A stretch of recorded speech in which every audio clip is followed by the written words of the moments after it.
I've spoken about it a lot, and it's a key mistake that is constantly being made. You never ever forget your purpose and forget your focus. You never ever should forget what your job is. Never forget your taf-kid. And yet parents, because they're always around, and sometimes they seem normal, the parents constantly forget their taf-kid. And over stupidity, without any purpose, without any benefit, they drop the NKN, the nafshik shura benafshay, they drop it, and they argue with their children over stupidity. Now, I'm not talking about when the kid steals your car and you make a mistake, which is wrong. Actually, I think you parents are pretty good at those situations. I think most of you are trained really well when they do something bad. I'm talking about for no reason. I'm talking about so many times that the child is a liberal, or the child is talking to you about gay rights, or the child is talking to you about the Palestinians, or Black Lives Matter, or Trump, politics, life, poor people, and they're talking to you from inside their pain. They're always defending the underdog, always caring for those who are less fortunate. And many times, their views are the opposite of your views. Probably always. And you argue with the kid and put them down. And I've had this conversation with so many parents almost every week. When I hear this, I'm like, for what? For what? If you were running for president and you had to argue with your son about your presidency on live TV to defend your position, maybe. I still don't think you should lose your child over that.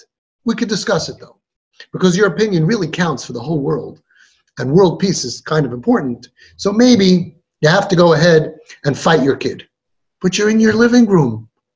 Nobody cares what you say. No, I can't agree to that. I have to fight with my kid. I'm not going to listen to that. I'm not. And the parents are out of your freaking mind, some of you. I say it out of love, but what's going on? You have to, no, I have to talk about it. Sometimes about Hasidus, this Rebbe, that Rebbe, Litvish, Hasidish, Lubavitch. Who cares? Who cares? Your taf-kid with this child is to bond. You're going to give up bonding, which you are the medicine, and you're going to be merachek your child and make them feel bad and lose influence over your opinion on an issue that has nothing to do with anybody and nobody cares. No, I'm a big Trump supporter. I have to defend it. It's just craziness, the liberal. I'm not. That's, who cares? Go to shul. Go to shul. Go to shul and tell everybody how you feel about all your opinions. Go to the mikveh. That's what it was created for. You sit in the mikveh, you tell everybody about all your opinions, and this is good, and this is bad, and I'm this and that. You go to a sick person, you argue with a sick person. The only thing more sick than being sick is being healthy and arguing with a sick person. You're sick in the head. You're arguing with it. What are you doing? What are you doing? Rabbeinu Shalom, God Almighty, what are you doing? And we do this all the time because we lose focus. We lose, I'm pro-guns, I'm anti-guns, and I have to have this discussion. Why? Why can't I? So I want to teach you something. You don't have to just give in. You can be bonded with somebody that you disagree with. But here are the rules. Here are the rules. The rules are, number one, respect. When you go in to have a lively debate with your boss, who you want to ask for a raise from next week, you can debate. Baruch, you like that. You can debate, but you're never going to say, what are you, an idiot? You stupid? Are you retarded? You're not going to do that. You're going to say, with all due respect. You know, whenever someone tells me, with all due respect, I know what's coming. So don't say that, because those are the worst. With all due respect, Avi, boom, with all due respect, I just, you respectfully disagree. And then you listen. You never interrupt. Never interrupt, because that means your blood pressure is talking. You teach your child how to respectfully disagree. Wow, it's really interesting. Wow. I never thought of it that way. I never thought of it that way. That's very interesting. Let me digest that. You look up online a paper or a view that says what your kid says, because they're out there. You print it out, or you send a link. You say, look, they say exactly that.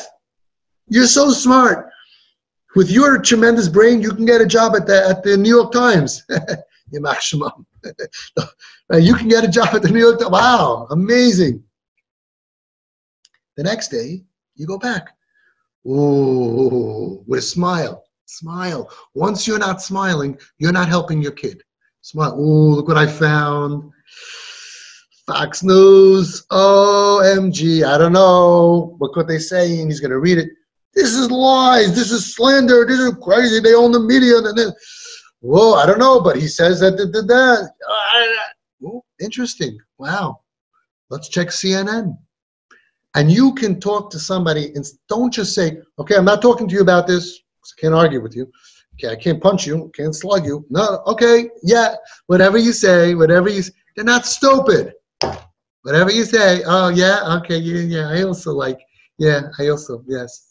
Their lives matter to me too. Yes, 100%. I'm on one knee for sure. They don't want that. Be real. You could be real and respectful. You always compliment everything they say. You listen to them. Don't interrupt, because that means you're hitzed. You're heated up. I don't want you heated up. Nobody cares about your stupid ideas. The idea here is to do mouth-to-mouth resuscitation. NKN. You have a big job ahead of you. Don't blow it on idealism. So you never, ever interrupt. You let them finish. And you go like this. You're teaching them. You're going like this.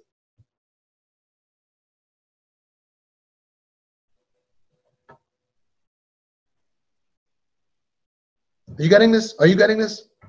I'll do it again in slow motion.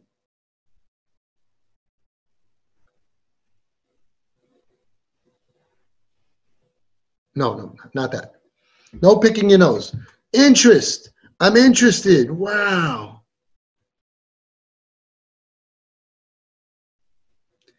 We may not agree, but there's intelligence over there. It's warped. Yes, I know. We don't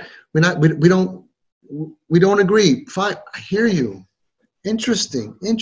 And you'll be shocked. Your hair will pop out of your head with the ideas that they have. They're on the side of the Palestinians. They're on the side of every liberal, bleeding heart organization in the world. They want to save the whales and the trees and the grasshoppers and the frogs and the homeless and we're going to save everybody. And how are we going to do that? By taking everything from you people, you mom and dad. What about saving us? No, we have to give away all of our belongings to save whales and sea birds and creatures and creations and third world countries. We're going to have to take everything away, and then they're going to be poor, and then we're going to care about you. But right now, take everything away. You have no rights. You have you have to pay 100% in taxes, because there are some people who don't go to work, and some of them, they need, so you're 100% taxes. You make 100,000, all 100,000 going to the poor people and the homeless people. We're going to fund everything, and then what are you going to eat? Okay, but right now when you're poor, you'll go to Maspia kitchen, you'll go to the soup kitchen, and you'll be like, who raised this? Where did this come from? How did this happen? Really, we have to go marching with we're going to march with Black Lives Matter. We're going to march with the liberals. We're going to march with the pro-Palestinians. We're going to march with the gays and the lesbians. We're going to march. We're marching. We are marching. We're buying flags, rainbows and colors are being bought. Everything besides Normal Mensch. Can we march for the people who are working hard and paying taxes? No, there's no organization for that. Nobody cares about you. No, not at all. Don't care about you. We're going to march and we're going to care and we're going to, Okay, maybe you can go to work, support yourself, and then you can give your money to my. No, no, no. We're going to give your money, mommy, daddy, to support them while I march. How can I work? I'm busy. I'm marching. I have so much marching to do. I'm busy marching, and I have to. My wardrobe. I need all different flags and color coordinated T-shirts with my sneaker colors and my marching and marching. So busy marching. I can't work. I have to march. I have a lot of marching to do, you know. You're here to bond. You don't bond by arguing. You say, interesting, explain to me why you think that Israel is wrong. Explain it to me. You're not going to like what you hear. You say, oh, that's really interesting. And then you get that article up, boost them, check the New York Times, that's where it'll be. And you say, wow, he feels there's probably a Freya Yid that hate Israel more than any guy ever will, right? Trump is going to love Israel, and every Freya Yid, yeah, we have to give back. We should give back everything. If we gave back everything, our army, then they wouldn't kill us. They wouldn't kill us. Defund the police, because as soon as you have no police, then there's no reason to steal. I mean, the reason people are stealing, you heard this stuff today? The reason people are stealing is because there's police. You understand? If there wouldn't be any police, they wouldn't feel oppressed. If they don't feel oppressed, why would they steal? Here. Defund the police. We're going to give back Israel to the Palestinians because they're peace-loving people. Israel's a monster. And if you give them your tanks and your air force, then you go back to the way it was. You go back to the way it was. Everything's going to be good. World peace. I hear you. I hear. That's your job. You want to debate. You want to feel differently in the mikveh or in shul. You want to go for a walk and go scream like, ah, I can't believe it. But when your job is to bond with someone, and you would do it for money. Yes, you're going to get an account, or if you're schnorring for an organization, you could go in and want to make money, or an account, whatever it is, any kind of money. You walk in, you will eat whatever the guy serves you. You will eat it, and you'll say, that's very interesting, Mr. Berkowitz. Yes. Yeah, oh, yeah, I see that. You got a very interesting award from the Palestinian Liberation, the appeal. Yeah, very interesting. Okay. So anyway, I'm here about my, the annual dinner. Glow, smile, and you've been so generous to us in the past, and yeah. Oh, nice. What a nice picture with Yasser. Never looked better. Yeah, you bring it. I see a smile. Yeah, it's wonderful. Yeah. Oh, that's really good. So anyway, about the dinner, we really were thinking about honoring you and your gay son. Yes, we love. Please, it would just be such an honor. It would be wonderful if he could speak and present the award to you. Yes, we just need the $1 million up front, and that's wonderful. Really happy for you. And what? Oh, you have to go now to a protest. I totally respect that. It's good you speak your mind. So when can I get the check? Can I come later? What, like after the protest, or? Oh, you want to rest up a little? We have another one later. No problem. Yeah, I totally. Oh, I should march with you. How much is the check gonna? Yeah. Oh, yeah. I can march. Sure. I love marching. I'll march with you. Yeah. $1 million. Like six. It'll be six figures, right? So, yeah, I can march. I can march with six figures. Sure. Yeah. Yeah. I'll march, and we'll come back to the office. You'll give me the check. It's okay. Yeah. Oh, that works. Perfect. Works beautiful. No, tomorrow. Yeah, tomorrow. Yeah, you will march first tomorrow. I got it. No problem. Yeah, that's fine. Yeah, it's made out to Chabad, CHABAD, Chabad. Yeah, .org. Yeah, you could. Yeah, I'll fill it. Yeah. So happy. I hope you'll drive over on Yom Kippur for the lunch. That we're having. Yeah, we really would love to see you. We'd love to see you. Yeah. Yeah. So you just I hope you're gonna buy from my company. Yeah. Right. No, all the supplies, janitorial, all the Oh, that's wonderful. Great to see you. Oh, I just love. Wow, that's a really nice green hairstyle you have there, Mr. Stevens. That's really nice. I was thinking about getting one myself, but the pay is, green. Maybe for St. Patrick's Day. Yeah, maybe. Yeah. Very nice. Oh, that's your family? Oh, wow. Beautiful, beautiful kid. What beautiful kids. Yeah, really. Okay, so we'll do a monthly, yeah, and you'll stick with us for a year, you think so? Yeah. Okay. Thank you so much for your business. I really appreciate it. It's great seeing you too. For money, no problem. I'm not going to say how I really feel when I have to bond with somebody. I'm not going to say I disagree with you. Why would I lose an account because I don't agree with them politically? What am I, stupid? Your job is to bond. Bond. James Bond. Your job is to bond and to connect. And even if you want to disagree, you can do it in a way that brings you closer. And you could say, wow, you know what I love about you? We can disagree and we're so close like brothers. That's even better. You don't have to say, most of you are not good actors like me. And you're going to blow it. You're going to blow it. Oh, sure. Oh, I just decided I agree. He's going to say, Dad, for the last 2 years, you're busting my chops about Trump. And all of a sudden you agree that Obama should be running again for president. What happened? Oh, I had a change of heart. Come on. Listen, say, you know what? Let's talk about what we argued about last week. Why do Black Lives Matter? Explain it to me. He's going to get into an hour, tyrant straight, and you listen. You might learn something. You might even end up agreeing. But even if you don't, respect, bond, and every step of the way, every time you open your mouth, you're complimenting.